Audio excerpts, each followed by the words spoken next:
घर मंदिर से नहीं है कम, घर मंदिर से नहीं है कम, जहाँ रख दे हर हिंदू कदम, सारी दुनिया बिछाएगी फूल, दिल अपना बिछाएंगे हम, सारी दुनिया बिछाएगी फूल, दिल अपना बिछाएंगे हम। सुस्वागतम सुस्वागतम सुस्वागतम सुस्वागतम।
देखिए, मैं आमंत्रित करता हूँ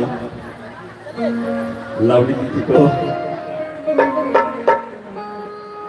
ऐसे तो मुख्य अतिथि में महादेव और साहब दीदी हैं, लेकिन आज वक्ता में मुख्य अतिथि तो यही हैं।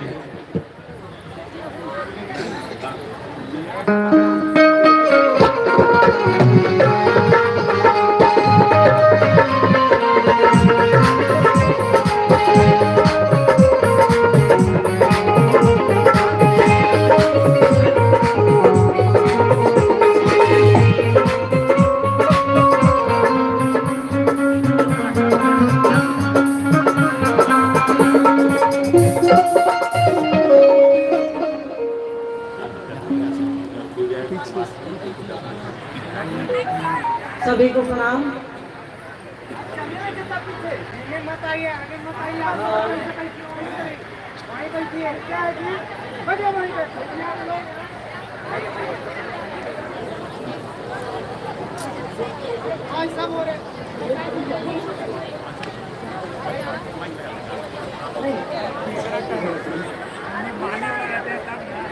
ये नबी नगर में आज आपका तो घर ही है, हमारा ननिहाल है। हमारी माँ का विशेष लगाव था औरंगाबाद से, तो समझिए आज हम अपने ननिहाल आए हैं। अभी एक शिव शिष्य के लिए बोली में ही सही, शिव शिष्यता तो आचरण बताती है, बोली में ही सही एक शिव शिष्य के लिए सबसे खुशी की बात तब होती है जब कोई मनुष्य, चाहे स्त्री हो या पुरुष हो, आदमी हो या औरत हो, किसी को शिव को अपना कोई अपना शिव को गुरु बनाता है। तो आज इस प्रांगण में, हाई स्कूल के प्रांगण में, यहाँ के माननीय विधायक जी विजय कुमार सिंह जी डब्लू जी ने शिव को अपना गुरु बनाया है। शिव का अंतरिक्ष साम्राज्य इस घोषणा को दर्ज करें।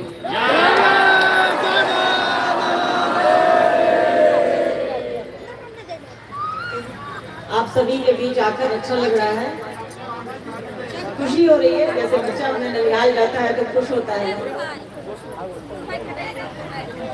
सुबह से आप यहाँ बैठे हैं, किस लिए बैठे हैं मुझे नहीं लगता है बताने की जरूरत है। कम से कम औरंगाबाद की धरती को तो ये बताने की जरूरत नहीं है।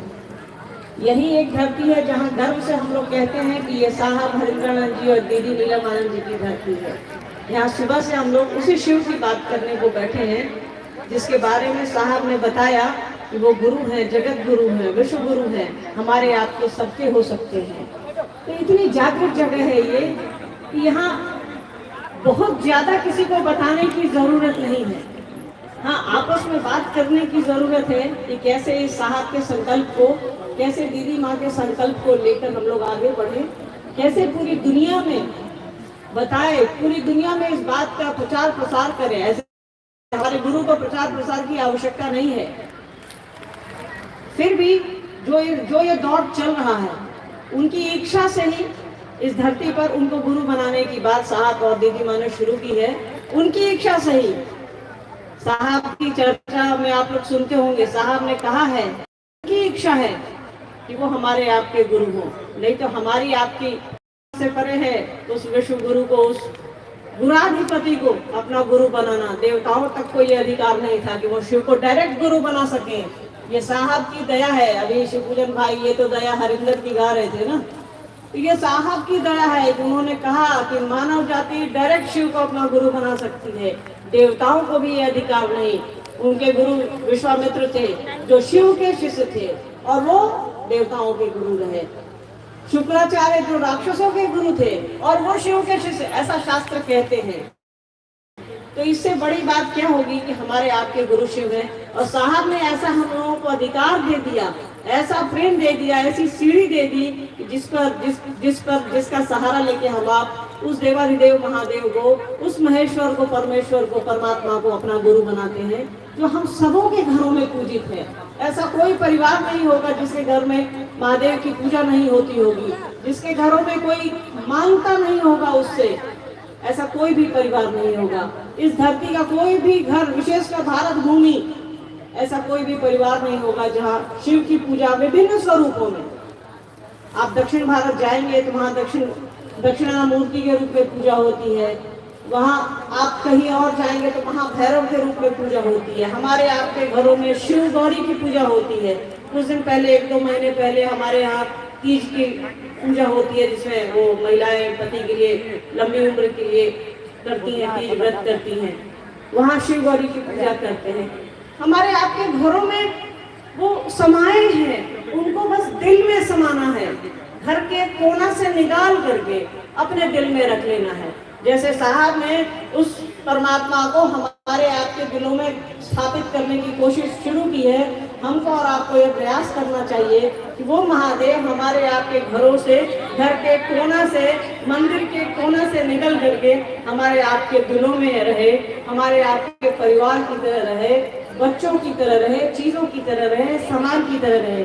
अभी हम लोग इतने सारे लोग हैं, सबको पता होगा आपकी चप्पल कहाँ है, सारे लोगों को पता होगा कि मेरी चप्पल कहाँ है। ज्यादातर लोग तो पहन करके ही बैठे होंगे। देखिए, मैंने भी अपना मोजा नहीं उतारा है, कहीं गुम ना हो जाए, छोटी सी चीज है ये। तो ये ऐसी छोटी सी चीज का ख्याल हम आप इतना रखते हैं, जिसने हमको और आपको सब कुछ दिया है, जिसने पैर दिया है जिसपे हम आप चप्पल पहनते हैं, मोजा लगाते हैं, ये शरीर दिया है जिसपे हम आप कपड़े पहनते हैं, ये मुंह दिया है जिसके लिए हम आप प्रयास करते हैं, भोजन के लिए काम करते हैं, जो सब कुछ दिया है, सारी फुटानी जिस पर है उसी को हम आप भूले चले हैं। याद ही नहीं है हमें कि भाई ये जिसकी अमानत है उसके बारे में जरा सोच ले। हम आप जगत के लिए सोच लेते हैं, दुनिया के लिए सोच लेते हैं, जो यहीं रह जाएगा उसके लिए सोच लेते हैं, पर जो हमारे आपके साथ जाएगा उसके बारे में नहीं सोचते हैं। तो जरा उसके बारे में सोचने की हमको और आपको कोशिश करनी चाहिए। हमारा और आपका समय लिमिटेड है, शरीर में आए हैं तो जाएंगे ही। दीदी माँ ने भी शरीर छोड़ा, साहब ने तो हाल कई दिनों में 1 साल पहले ही शरीर छोड़ा।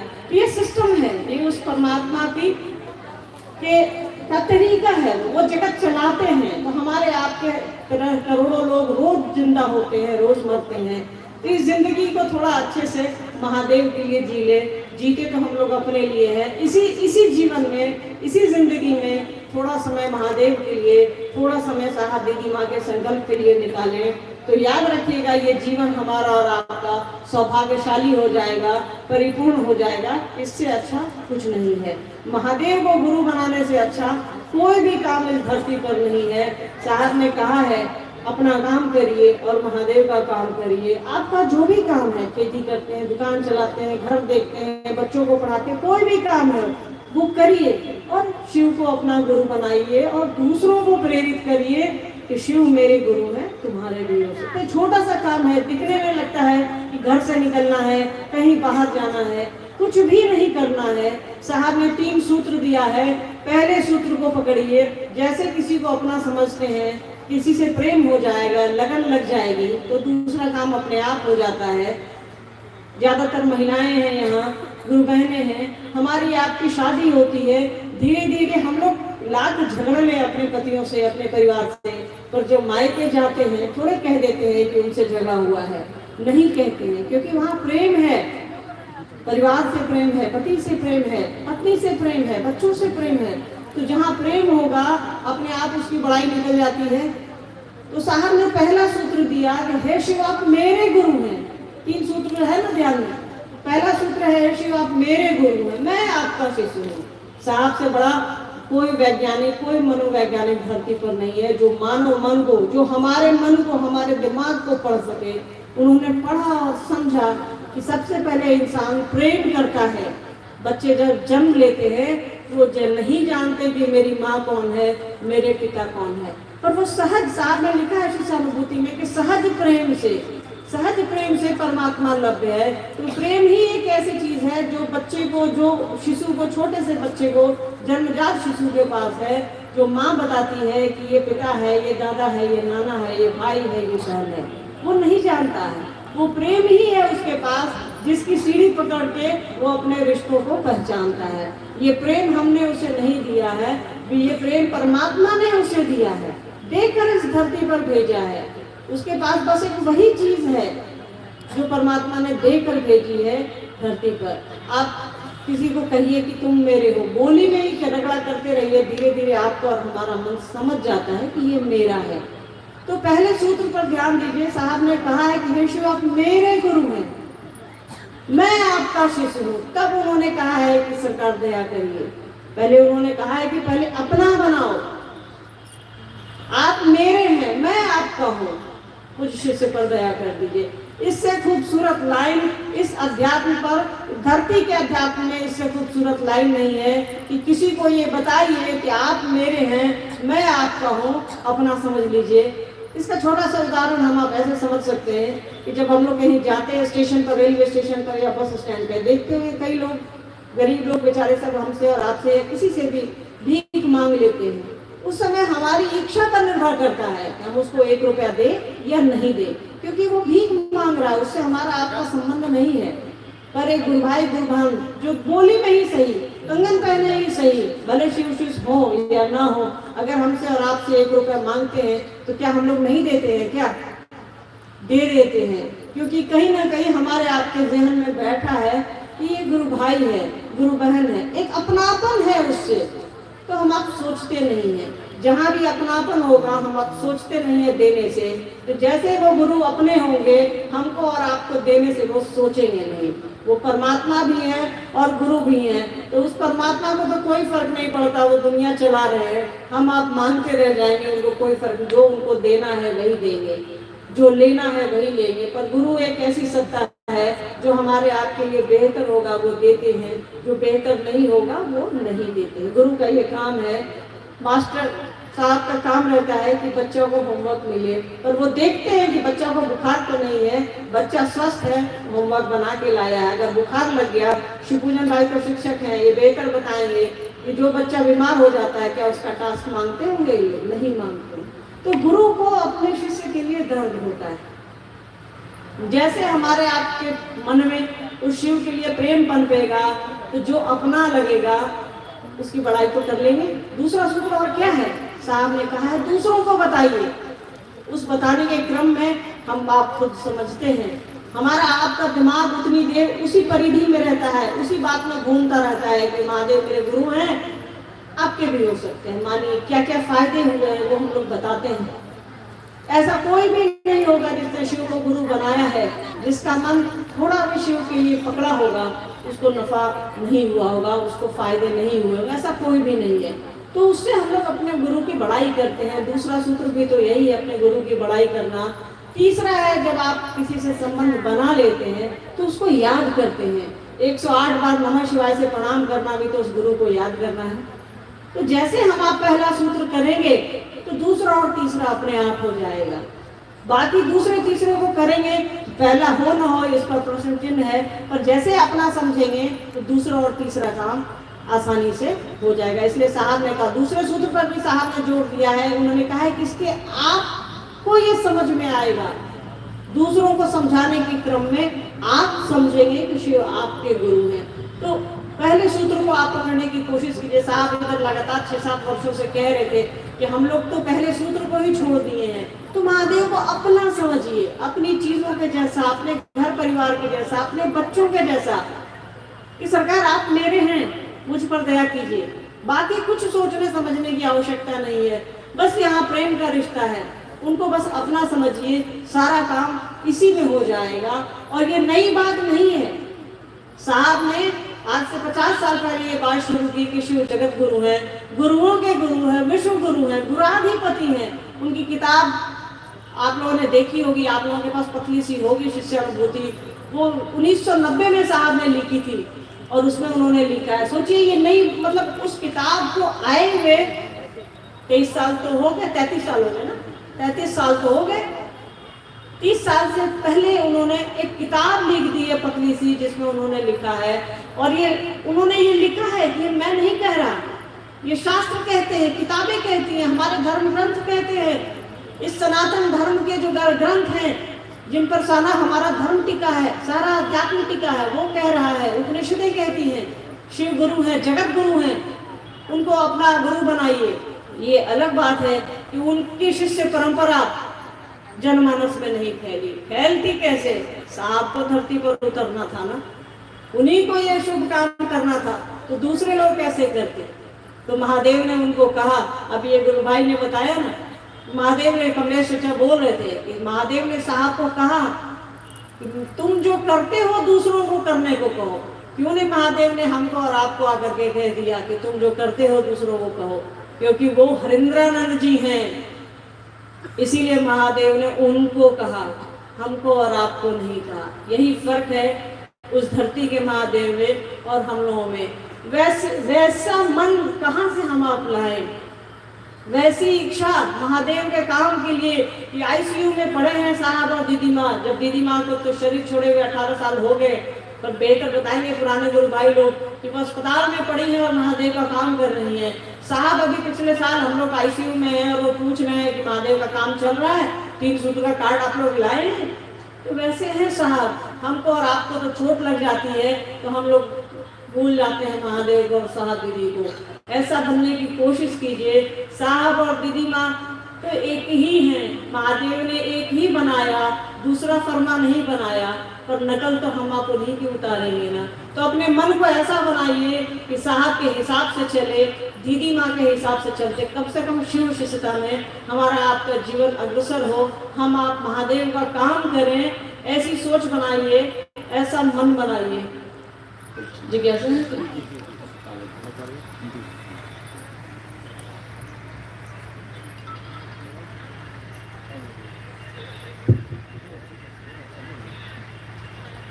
जिज्ञासा है कि हम लोग भगवान शिव को ही ईश्वर मानते हैं, तो उनको फिर गुरु क्यों बनाए? भगवान शिव को ही ईश्वर मानते हैं तो उनको गुरु क्यों बनाए? सवाल अच्छा है। मेरे पास अगर आपको बुखार हो जाए, किसी को, महादेव ना करे, साथ दीदी ना करे, पर तो भी शरीर है, अगर आपको बुखार हो जाए तो आप मेरे पास आएंगे या किसी डॉक्टर के पास जाएंगे? ईमानदारी से डॉक्टर के पास जाएंगे?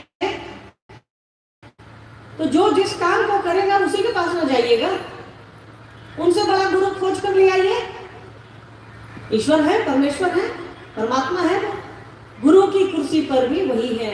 याद रखिएगा, जो हमको और आपको बनाया है वही सबसे अच्छा मिस्त्री है। जिस गाड़ी का जो सबसे बढ़िया बनाया है वही गाड़ी का सबसे अच्छा मिस्त्री होता है।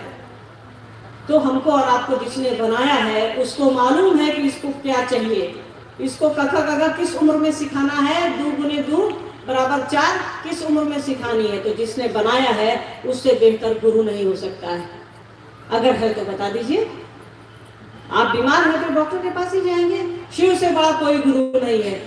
गुरुओं के गुरु हैं, गुराधिपति हैं। सारे शास्त्र कहते हैं, महाभारत कहते हैं, रामायण कहते हैं। सभी शास्त्रों के बारे में सामान्य जनमानस नहीं जानता, पर 2 ऐसे ग्रंथ हैं, रामायण और महाभारत, जिसमें हम आप जानते हैं, जिसके बारे में जानते हैं।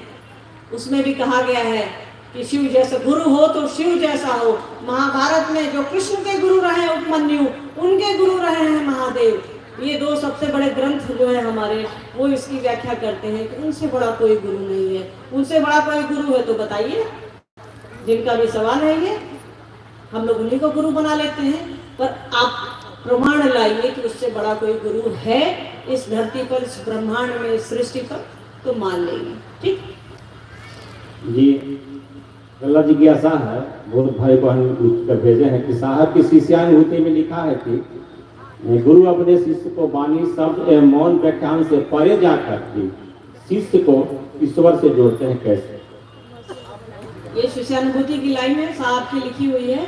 गुरु अपने शिष्य को शब्द, आंख, स्पर्श मतलब छूना, इससे परे जाकर के उसके मन को जोड़ते हैं। साहब ने लिखा है तो यहाँ कॉमा फुल स्टॉप तो लगना नहीं है। देवता तक को ऐसी हिम्मत तो है नहीं, तो हम आप क्या लगाएंगे। उन्होंने जो लिखा है उसको समझने की आवश्यकता है। शिष्य मन होगा या शरीर होगा, कोई भी संबंध हमारा आपको मन ना बनाता है, शरीर तो बनाता नहीं है। मान लीजिए किसी की आंखें नहीं है तो क्या वो अपनी माँ को माँ नहीं कहेगा, अपनी माँ को प्यार नहीं करेगा। कोई भी संबंध आपके भाव पर निर्भर करता है, कोई भी संबंध आपके मन पर निर्भर करता है। तो जो गुरु है आप अपने शिष्य के मन को ठीक करते हैं, बुद्धि को ठीक करते हैं। तो हमारा आपका जो स्पर्श है, किसी को छू करके बता दिए, किसी को पकड़ करके बता दिए कि बाबू ऐसे ऐसे क ख ग लिखो। जगत के जो मास्टर हैं जैसे शिवपूजन भाई है, अगर वो बच्चों को पढ़ाएंगे क ख उंगली पकड़ के पढ़ा सकते हैं, पर जीवन की पढ़ाई करने के लिए उसके मन में बैठना होगा, उसके मन को पुश करना होगा। तो शिव हमारे ऐसे गुरु हैं जो मन को पुश करते हैं, हमारे मन के डॉक्टर हैं। वो हमारे शरीर का कोई डॉक्टर हो सकता है, शिव हमारे मन के डॉक्टर हैं। वो ऐसे गुरु हैं जो शिष्य के मन को ठीक करते हैं, उसकी बुद्धि को ठीक करते हैं। तो मन को ही ना करेंगे, शरीर की तो सीमाएं हैं, शरीर को करेंगे। अभी तो हम आप यहाँ बैठे हैं, 2 घंटे में घर पहुंचेंगे। अभी यहाँ बैठे बैठे आप 2 घंटे लगेंगे घर जाने में आपको पैर से, और मन से तो अभी तुरंत आप अपने घर पे होंगे ना कि टाइम 2 बज रहा है, बचवा स्कूल से आया कि नहीं आया, ये आपका मन ही वहां गया ना, शरीर तो यहाँ है। तो सारा खेला आपके मन का है। गुरु आपके मन को ही ठीक करते हैं, गुरु आपके मन को ही ऑपरेट करते हैं। ठीक है, तो ये साहब की पंक्ति है कि गुरु आपके शरीर की सीमाओं से परे जाकर के, आपको स्पर्श से, छूने से, बुद्धि से, सबसे परे जाकर के, बोली से परे जाकर के आपके मन को गुरु की ओर भेजते हैं। क्योंकि मन ही न शिष्य होगा, मन ही न कहीं जाएगा, शरीर तो यही रह जाएगा। उसकी अपनी सीमाएं हैं, वो ज्यादा यात्राएं नहीं कर सकता। मन की यात्रा अनंत है, वो कहीं भी जा सकता है। ठीक, एक जिज्ञासा है कि विचार, भाव और प्रेम का प्रकाश समझ है। विचार, भाव और प्रेम साथ से ही सीखिए, हम लोग तो उन्हीं से सीखते हैं, आपने भी उन्हीं से सीखा है। विचार, भाव और प्रेम। पहले आपके कान में पड़ा कि शिव गुरु है, कोई कहता है कि शिव गुरु है, एक शब्द आपके कान से टकराया, या कहीं आपने पढ़ लिया, या फिर किसी ने आपको समझाया। तो जब कोई समझा रहा है तो आपके मन में आया कि ना, बात तो सही बोल रहा है, धीरे धीरे तो ये बात सही है कि भाई शिव गुरु है। आपके मन में जैसे जैसे किसी ने आपको समझाया, आपके मन ने उसको करना शुरू कर दिया, और वो करते करते आपके दिल में धीरे धीरे ये बात बैठ गई, ये मेरा अपना है, ये मेरा अपना है, ये मेरा अपना है। वही बात जब आप कई बार सोचते हैं तो वो आपका स्वभाव बन जाता है, वो आपके मन में बैठ जाएगा। ठीक है, और बैठेगा कैसे? जब तक आपको प्रेम नहीं होगा नहीं बैठेगा, या जब तक आपको जरूरत नहीं होगी वो काम नहीं करेंगे आप। तो शिव आपकी जरूरत है, साहब और दीदी माँ आपकी और हमारी जरूरत है। जैसे कोई आदमी जरूरत बनेगा, बच्चे को जरूरत है माँ की, तो जैसे जरूरत पड़ेगी तो वो उसके लिए ही रोएगा। तो शब्द से भाव, शब्द से विचार बनते हैं, विचार से भाव बनता है, भाव से प्रेम बनता है। आप और हम एक दूसरे को नहीं जानते हैं, शादियां अनंत घरों में होती हैं, एक दूसरे को नहीं जानते हैं, पर साथ रहते रहते, बोली व्यवहार देखते देखते मन पकड़ने लगता है, भाव पकड़ने लगता है और प्रेम हो जाता है। एक जानवर तक को हम लाते हैं तो शुरू में ऐसे ऐसे चुटकी बजाते हैं, वो प्रेम नहीं सीखता, वो आवाज पकड़ता है, वो शब्द पकड़ता है, फिर धीरे धीरे वो आपसे स्नेह करने लगता है, आप उससे स्नेह करने लगते हैं। तो ये तो जानवर की बात है, हम आप तो इंसान हैं। तो साहब ने जो लिखा है उसको समझने की कोशिश करिए, साहब ने जो कहा है उसको समझने की कोशिश करिए। शब्द की सीमाएं हैं, शब्द से, विचार से कोई भाव हमारे आपके दिमाग में बनते हैं, हमारे आपके दिल में बनते हैं, और वही भाव जब जब प्रगाढ़ हो जाएंगे, जब मजबूत हो जाएंगे, तो वो प्रेम हो जाता है, लगन लग जाती है। हम लोग कहते हैं हमेशा चर्चाओं में कि साहब की लगन में मगन हो जाइए, जीवन अच्छे से बीत जाएगा। तो वही है कि शब्द से भाव में आते हैं, भाव से प्रेम में आते हैं, प्रेम में आना मतलब लगन लग जाना, और लगन लग गई तो लग गई। औरंगाबाद को साहब और दीदी माँ की आदत है, लगन लग गई तो लग गई।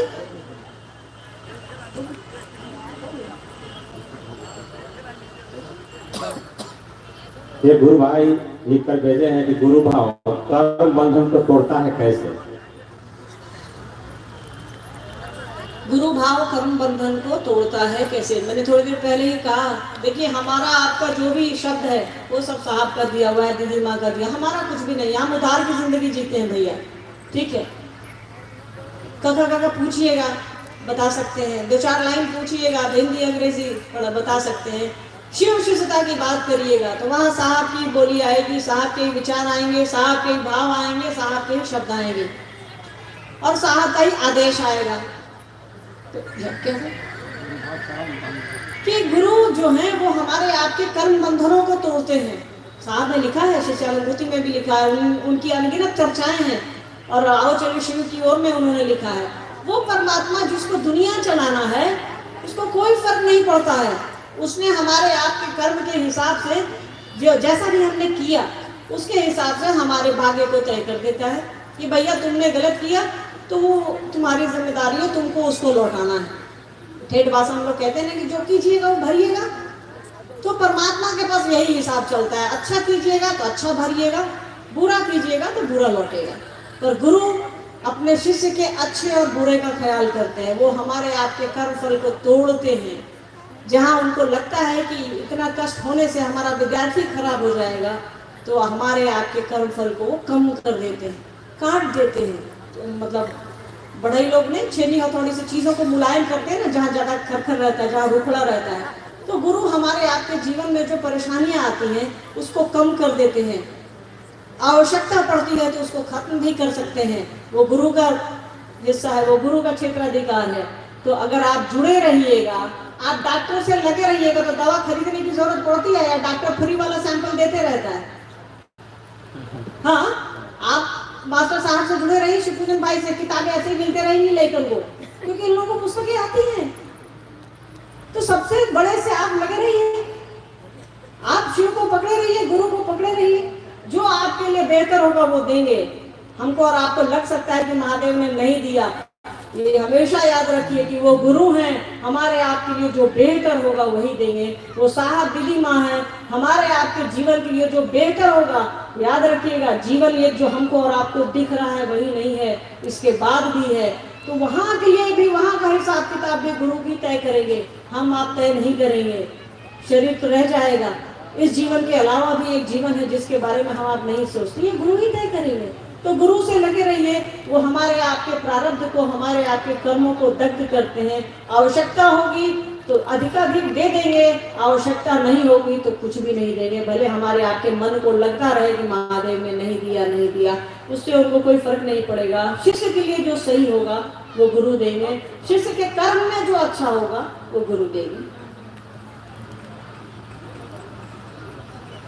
अध्यात्म में आज तक ओम नमः शिवाय का प्रयोग होता आया है, लेकिन जब शिव को गुरु बनाने की बात आती है तो नमः शिवाय तकनीक क्यों कहा जाता है?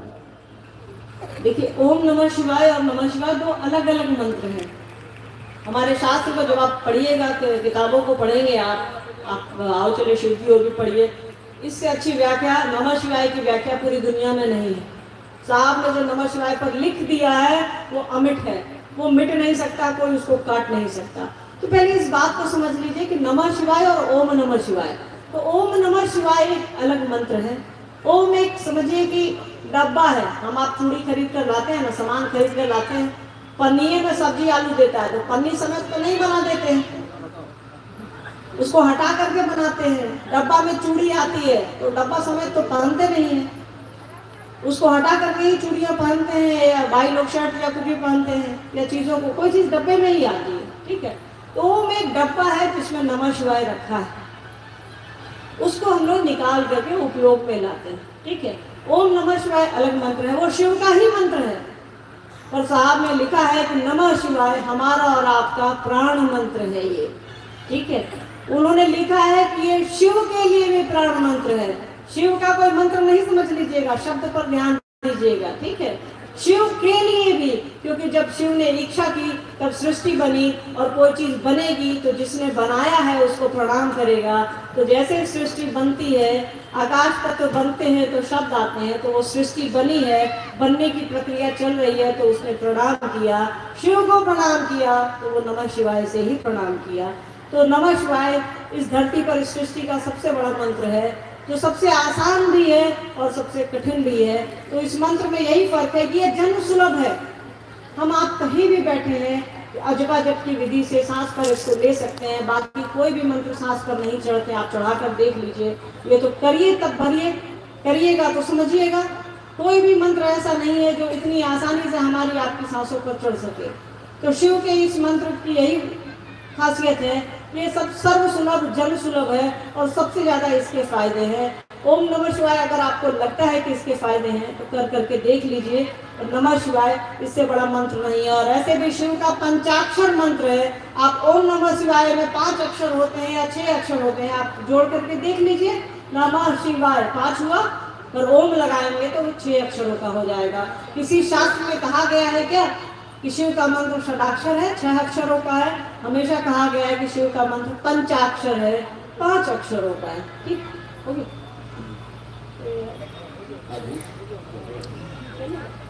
अध्यात्म में आज तक कर्म की प्रधानता माना गया है, लेकिन शिव शिष्टा तो सिर्फ दया मांगने को बोलते हैं। क्या बिना कर्म किए दया हो सकता है? कर्म करके हम आप क्या क्या कर सकते हैं, ये सोचने की जरूरत है। क्योंकि हमारी आपकी अपब्रिंगिंग ही ऐसी, मतलब हम आप ऐसे ही बड़े हुए हैं कि हम लोगों को एक आदत डाल दी गई है, करिएगा तो खाइएगा, करिएगा तो पाइएगा। पर शिव की दया है, इस सूरज को पाने के लिए कुछ करने की जरूरत है क्या? एक छोटी सी चीज है जिसने सृष्टि बनाई है, उसके लिए सोचिए। अभी इस टेंट को हटा दिया जाए तो इतनी धूप लगेगी कि आप परेशान हो जाएंगे, आधे घंटे बाद फिर धूप ही खोजने लगेंगे। छोटी सी चीज है, उस महादेव की इच्छा से छोटा सा एक सृष्टि का एक है ये सूर्य, अनगिनत सूर्यों में से एक सूर्य जो इसके निकलने से हमको परेशानी है, जिसके नहीं निकलने से हमको और आपको परेशानी है। तो हमारी आपकी तो सीमाएं बहुत छोटी हैं। थोड़ा सा होने से हम आप खुश हो जाते हैं, थोड़ा सा खोने से हम आप रो देते हैं। तो यहाँ क्या करिएगा कर्म करके? हाँ, जगत है, दुनिया है, यहाँ कर्म करना है, और यहाँ अध्यात्म की बात हो रही है। तो हमको और आपको लगता है कि यहाँ करने जैसा है, और होता कुछ नहीं है। पूरा अध्यात्म, इस जगत का सारा अध्यात्म प्रेम से चलता है, प्रेम के लिए चलता है। और शिव से बड़ा अध्यात्म कोई नहीं है, साहब से बड़ा अध्यात्म कोई नहीं है। साहब ने तो पूरे अध्यात्म की विधा ही बदल दी है कि आप कुछ मत करिए, बस उस महादेव से अपनी लगन लगाए रखिए, उस महादेव से अपना रिश्ता, अपना टोका भिड़ाए रखिए। आपके दिल में, आपके जीवन में रोशनी रोशनी रहेगी। करके क्या कर सकते हैं? हमारा आपका लिमिटेशन है करने का। एक पैर उठा सकते हैं, दूसरा जरा उठाइए तो। पलक को आप कितनी देर उठा सकते हैं? आपको मालूम है कि जब आंख का ऑपरेशन होता है तो उसको मशीन से खोला जाता है। परमात्मा की ये रचना है कि हम आप अपनी पलक को झपकने से नहीं रोक सकते, उसको मशीन से खोला जाता है ऐसे। वो भी उसका समय है कि आप 1 घंटा 10 मिनट या 1 घंटा 8 मिनट से ज़्यादा आप किसी के पलक को खोल नहीं सकते हैं पूरी तरह से। डॉक्टर्स को भी इसकी मनाही रहती है, जैसी जानकारी हम लोगों को है, डॉक्टर को है नहीं, पर पुस्तकों में जैसा मेंशन है। तो एक छोटी सी चीज़ तो हमारे आपके बस में नहीं है, वो कहाँ से बस में आएगा वो? तो बस यहाँ उसी के भरोसे है। साहब ने कहा ना, भोले के भरोसे खींचो रे गाड़ी, बस इसके आगे नहीं। तो बस भोले के भरोसे खींचो गाड़ी, उन्हीं के भरोसे गाड़ी खींचेंगे। करने को कुछ भी नहीं है, उनसे प्रेम तो करिए, यही एक करना है। बच्चों से कर रहे हैं, चीज़ों से कर रहे हैं, चप्पल से कर रहे हैं, मोजा से कर रहे हैं, मोबाइल से कर रहे हैं, महादेव से करिए ना, साहब दीदी से करिए ना। भाई आपको नहीं लगता समय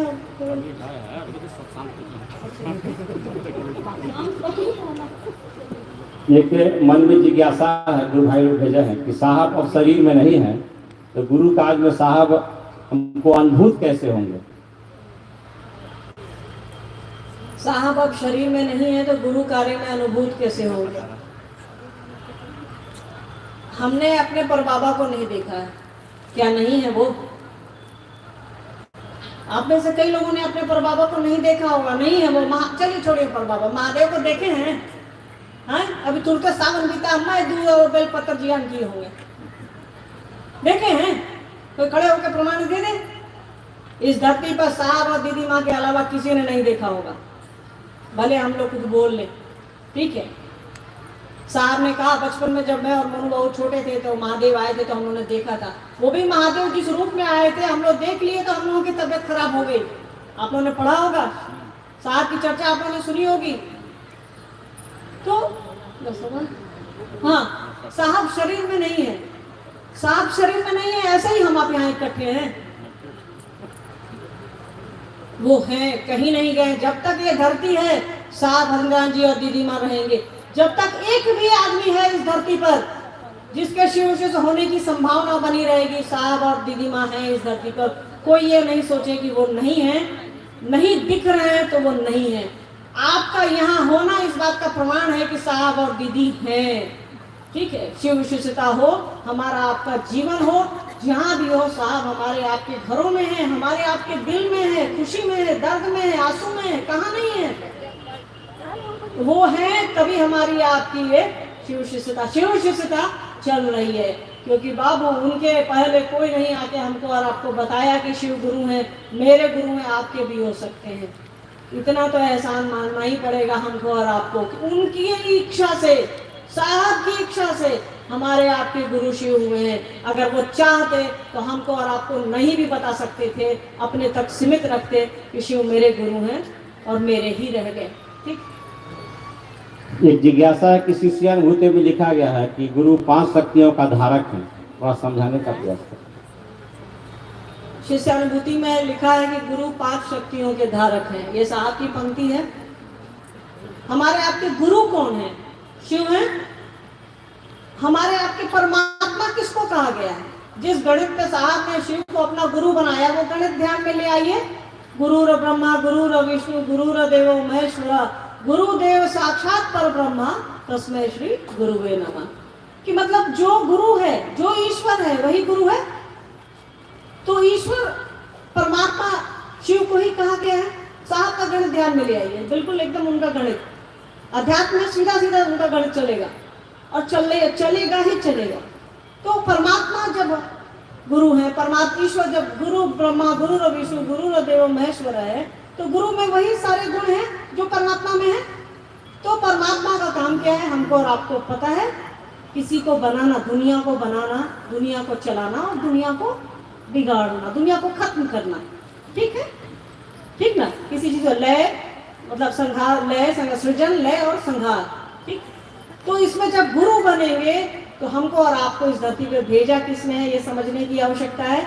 उस शिव ने हमको और आपको जीव के रूप में भेजा है, उस परमात्मा ने आत्मा में भेजा है, आत्मा के रूप में भेजा है। तो परमात्मा में आत्मा लगा हुआ है, हम आप उसी के अंश यहाँ आए हैं, तो वापस तो जाएंगे। कोई भेज दिया तो फिर तो बुलाएगा ना वही।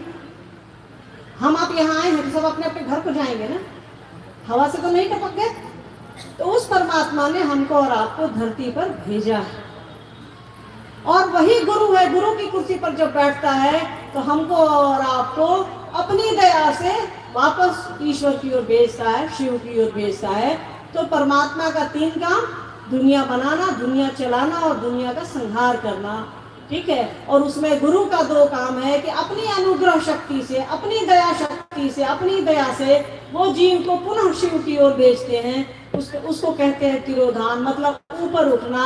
हमारे और आपके मन को ऊपर उठाते हैं, ईश्वर की ओर ले जाते हैं। तो ईश्वर की 5 शक्तियाँ यही है। एक जिज्ञासा लोग किए हैं जो आपका किताब में पढ़े हैं कि लिंगराज मंदिर में आप क्या अनुभूत किए थे, थोड़ा बताने का हम लोग को प्रयास करें। साहब के साथ आप गई थी, जो मंदिर में आप नहीं गए, इसके बाद क्या अनुभूत किए? देखिए, लिंगराज मंदिर में जो हमने अनुभूत किया, आप तो रोज करते हैं, रोज आपके लिए साहब और दीदी माँ तो आपके लिए धरती के महादेव हैं। हमने तो एक बार महसूस किया, आप तो रोज महसूस करते हैं। हमसे बड़े तो आप लोग हुए, हर शिव से हमसे बड़ा है जो साहब और दीदी माँ को महसूस करता है अपने जीवन में, अपने घरों में, अपने दिल में। हम तो बहुत छोटे हैं, फिर भी वो एक यात्रा वृतांत है। हम लोग घूमने गए थे, साहब ने कहा कि चलिए आपको पूरी घुमा लाते हैं। हम लोग बाहर रहते थे, बेटी हमारी उसमें 8-10 महीने की होगी, 8 महीने की थी लग रहा है। 2013 की बात हो गई है, हाँ 2013 की बात है ये। तो उन्होंने ही कहा कि पूछा कि लवली पूरी चलिए, तो हमने कहा कि चला जाए। हम लोग चूँकि पापा भी, साहब भी इतिहास के विद्यार्थी, हम भी इतिहास के विद्यार्थी, तो थोड़ा हम लोगों को पुराने मंदिर, पुरानी घर, पुरानी इमारत, चूँकि इतिहास के विद्यार्थी, इतिहास आप लोग को मालूम है टूटल फूटल घर पढ़ना पड़ता है, ठीक है। तो साहब को भी हुआ कि हाँ यार चलो देख लेते हैं, इतना पुराना मंदिर है। उस मंदिर लिंगराज मंदिर भुवनेश्वर में है, ठीक है। तो हुआ कि भाई उसको देख लिया जाए, 1200 साल पुराना मंदिर है, 1400 साल पुराना मंदिर है, तो उसको देख लेते हैं चल करके। तो मंदिर बहुत खूबसूरत है और बहुत ऊंचा है। वो भारत का सबसे ऊंचा मंदिर है। वो कहा जाता है कि सबसे लंबा है ऊंचाई में, सबसे ऊपर। तो हम लोग गए तो साहब ने कहा कि मैं अंदर नहीं जाऊँ। पापा अंदर मंदिर में बहुत कभी न के बराबर, हम लोगों को बहुत हल्का फुल्का ही ध्यान में है कि उन्होंने कभी मंदिर के इसमें गर्भगृह में प्रवेश किया होगा। तो ये याद रखिएगा, मंदिर जाने को प्रेरित नहीं कर रही किसी को, ना मस्जिद जाने को प्रेरित कर रही। बस एक, चूँकि वो एक पुरानी इमारत है, पुराना मंदिर है, तो वो बस एक वाकया है। तो इससे कोई ये ना समझे कि हमने किसी को कहा कि आप जाओ या ना जाओ। तो साहब ने कहा कि मैं नहीं जाऊँगा, आप लोग जाइए। तो हम लोग थे, भाभी थी, मोनुआ, निहारिका, सब लोग थे। तो भाई साहब और साहब रुक गए, मंडल सारे लोग साहब बाहर रुक गए, नारियल ये सब पीने लगे, हम लोग अंदर चले गए। तो फिर भाभी ने कहा कि चलो अंदर, हम कहा कि नहीं आप जाइए, हम यहीं बाहर बैठते हैं। तो बाहर बैठ गई। तो ठीक मंदिर के सामने, मेरे ठीक सामने ऐसे ऊपर में मंदिर था, बहुत ऊंचा मंदिर है। तो उसको ऐसे ही देख करके सोच रही थी कि यही है लिंगराज मंदिर। उसे बहुत छोटी छोटी नक्काशी की हुई है, बहुत ऊंचा मंदिर है। आप फोटो में भी देखेंगे तो देख के अंदाज लग जाएगा। तो जैसे ऐसे देखे ना ऊपर, और वही मन में चल रहा था कि यही लिंगराज मंदिर है।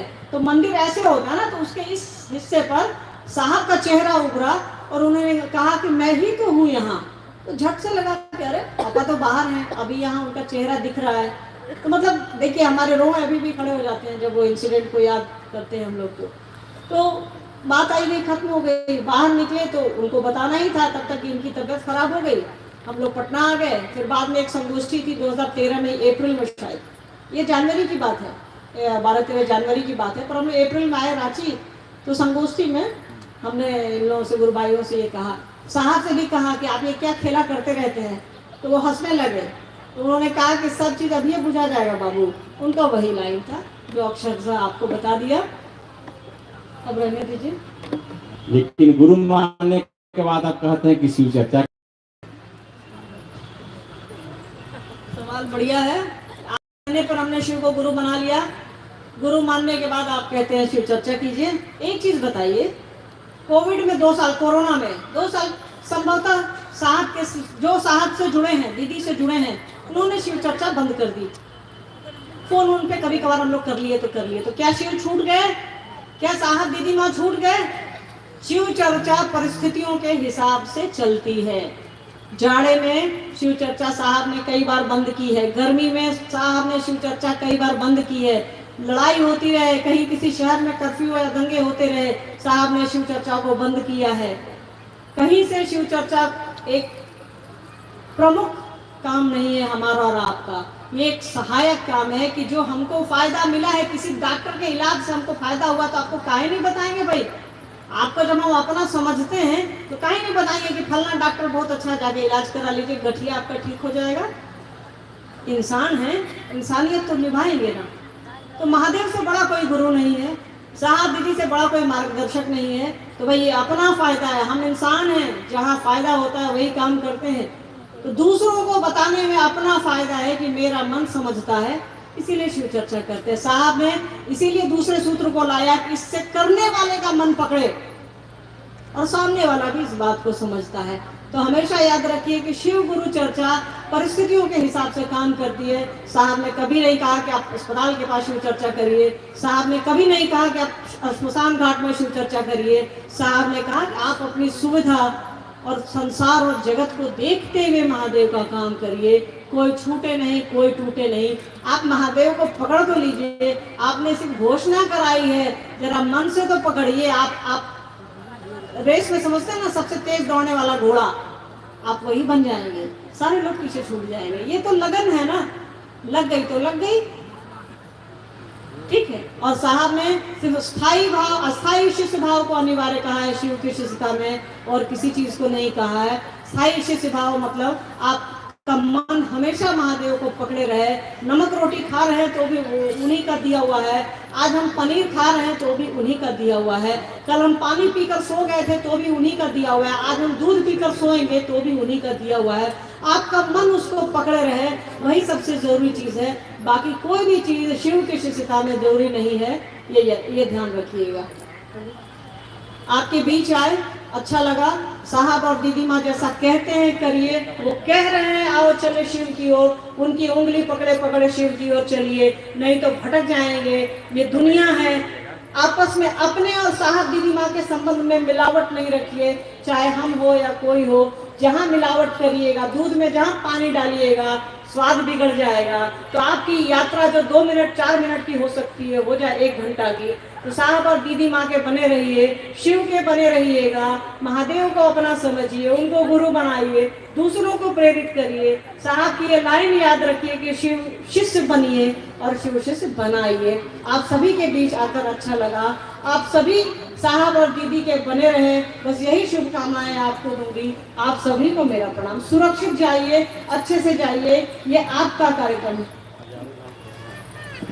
इससे अच्छा सौभाग्य नहीं होगा कि जिसने शिव को अपना गुरु बनाया है। आपके जीवन का सौभाग्य अभी से शुरू होता है, जिसने अपना गुरु शिव को बनाया है। शिव के अंतरिक्ष साम्राज्य में आप सभी के नामों की सूचना दर्ज हो। जागा जागा महादेव। आप सभी को प्रणाम। चलिए, अभी कार्यक्रम आधा घंटा और चलेंगे, इसके बाद आप धीरे धीरे जाएंगे, भजन चलेंगे। और लवली दीदी नवीदा की धरती पर आकर हम लोग को धन धान किए हैं, फिर वादा करके जाएंगे कब आएंगे। चलिए, ओबरा से सुबोध भाई हैं, अनिल जी दोनों भजन गाइए। सुबोध भाई, अनिल भाई, आप दोनों से निवेदन है आप गुरु मंच पर आए और हम सबों को गुरु भजन सुनाने का प्रयास करेंगे। सुबोध भाई, अनिल भाई, ओबरा बैठेंगे। अब आप सब अभी बैठिए, कम से कम 15-20 मिनट आराम से बैठ जाए हम सब।